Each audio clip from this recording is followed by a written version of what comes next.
პრობლემა იყო ის, რომ ზეპირად არ განიხილა და მეორე კიდევ უფრო დიდი პრობლემა იყო, რომ საერთოდ ასამართლოს როცა თავიდან გადაყენების გადაწყვეტილება მიიღო, საერთოდ არ ქონდა დაცვის მხარის კონკრეტული პოზიცია ამ კონკრეტულ საკითხთან დაკავშირებით ისე მიიღო გადაწყვეტილება. მიუხედავად იმისა, რომ ჩვენ გვაქვს ჩვენი კრიტიკული შენიშვნები ამ სასამართლოს გადაწყვეტილებასთან მიმართებაში. მერის რომელიმე სამსახური მიიღებს თუ არა რაიმე სახის დამატებით აქტს ამ გადაწყვეტილების აღსრულების მიზნით, მერი ავტომატურად გადაყენებულად ითვლება, როგორც კი სასამართლოს განჩინება შევიდა კანონიერ ძალაში. სასამართლოს გადაწყვეტილების მიხედვით მერი გადაყენებულად ითვლება, თუმცა ის გადაწყვეტილება, რა გადაწყვეტილებას მიიღო სასამართლომ აღსრულებასთან დაკავშირებით ჩვენთვის ნამდვილად გაუგებარი არის, იმიტომ რომ ამ შემთხვევაში აღსრულება უნდა განახორციელოს ზემდგომა ორგანომ, იმის გამო რომ ზემდგომი ორგანო მერზე ახლა ჩვენ არ ვიცით შესაბამისად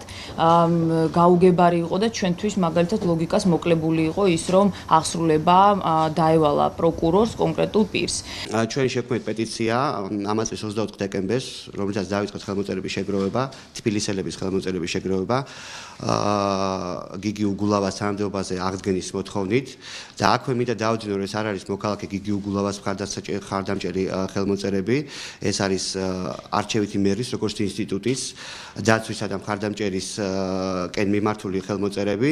და ჩვენ არ დაგვრჩა სხვა გზა, გარდა იმის, რომ მივმართოთ ქვეყნის უმაღლეს ინსტანციას, საქართველოს საკონსტიტუციო სასამართლოს, მოთხოვნით, რომ გაბათილდეს თბილისის საქალაქო და შემდეგ სააპელაციო სასამართლოს განაჩენი.